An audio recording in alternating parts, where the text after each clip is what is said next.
shoot me down.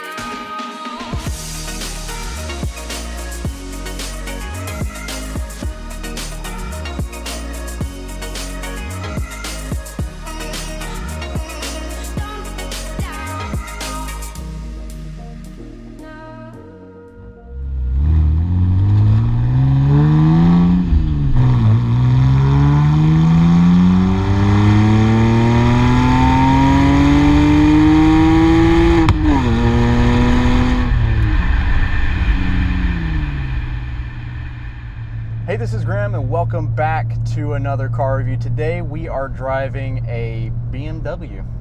This is a 2006 BMW 325. This is the E90 generation, which is the second to last generation. This car in particular has the N52 inline six that makes 215 horsepower. And let me tell you, this car actually does a really good job of putting that 215 horsepower to the ground. It feels like quite a bit more than 200 horsepower. So this car is mostly stock aside from a few things.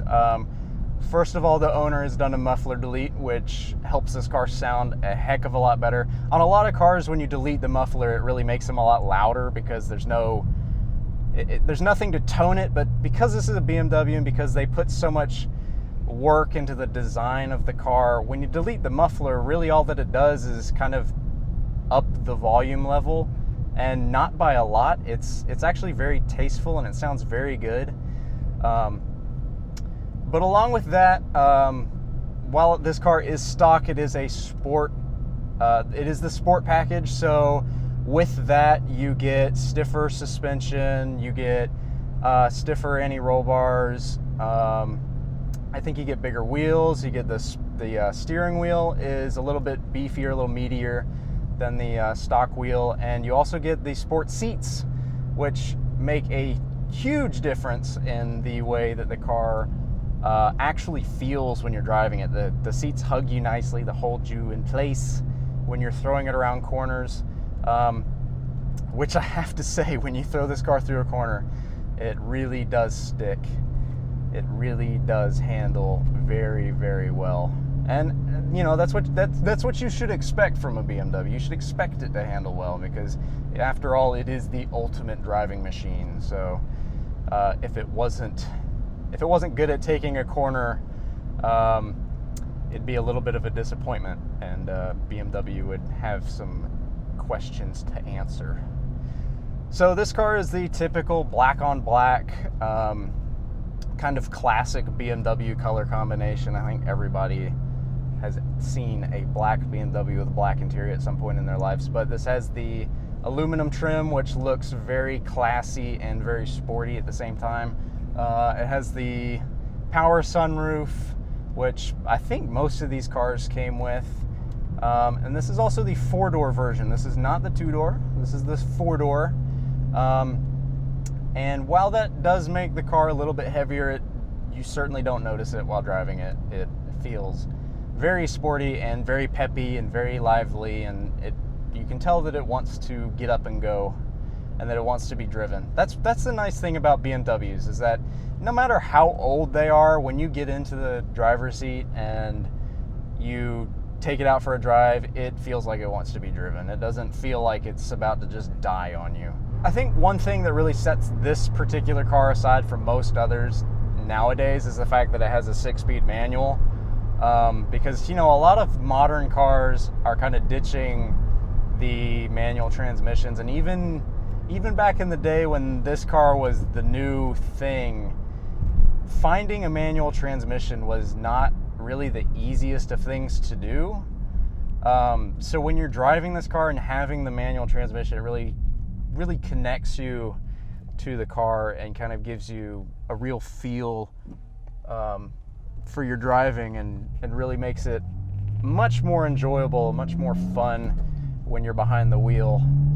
And that's definitely something that BMW has going for them, is that while BMWs are a fairly common car, when you actually drive it, you kind of understand why people like them so much.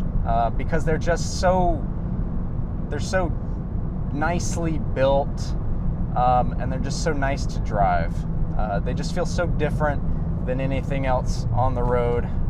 And I realized I was driving down the road in fourth, but they just feel so much nicer than most cars, even with this car being 10 years old now.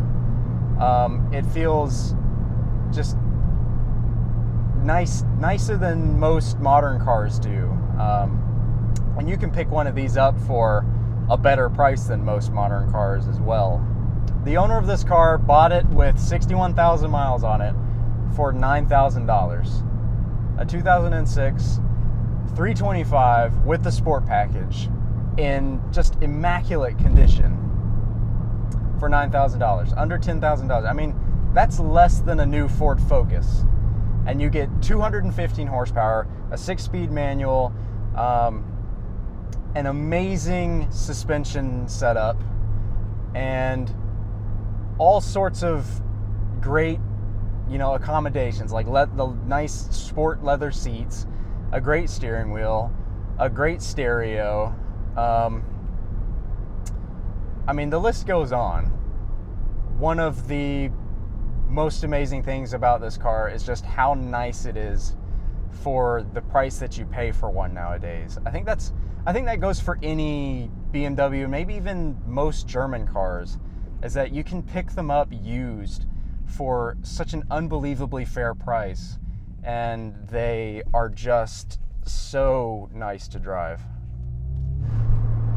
The three biggest complaints, though, with a car like this, especially with these earlier kind of mid-2000s BMWs, is that BMW hadn't quite had the electronic throttle ironed out. It's got a little bit of a lag to it. So when you're trying to kind of rev match or just get the car kind of going, you kind of have to preempt what it needs from you, which is obviously something that you can get used to. But when you first drive it like I am today, it's something that it's kind of hard to get around, because you end up using a lot more clutch than you need to be using, and it's kind of hard to get the throttle where you need it to be. But in actuality, if you buy this car and you just drive it for a couple of days, I'm sure you get used to it and it gets easy. But for a beginner, that's something that you'll want to watch out for. A first-time owner, that's something you'll want to watch out for. Like I said before, the cup holders, they're annoying. We've been over that. And then the open diff, which, if you're just buying this car as a daily driver, that's not something you're going to be concerned with. Like, if you just need this car to drive to work or drive your family around or whatever, that's not something that you're going to be concerned with. But if you are an enthusiast and you're buying this car to drive it, that's something that you might have a little bit of a problem with, because the car does not, it helps it in the corners, obviously. That's why BMW does it. It helps it handle better. But when you're launching the car, it really kind of just, it drags it. It really holds it back from its full potential. So if you're the kind of guy that goes to a track, if you like doing drift events or anything like that, the differential's gonna hold you back. But I guess that's all I've got, guys. So I hope that you all enjoyed this review of the 325 BMW. And as always, take it easy, and we'll see you all in the next video. Please like, subscribe, and we'll see you later.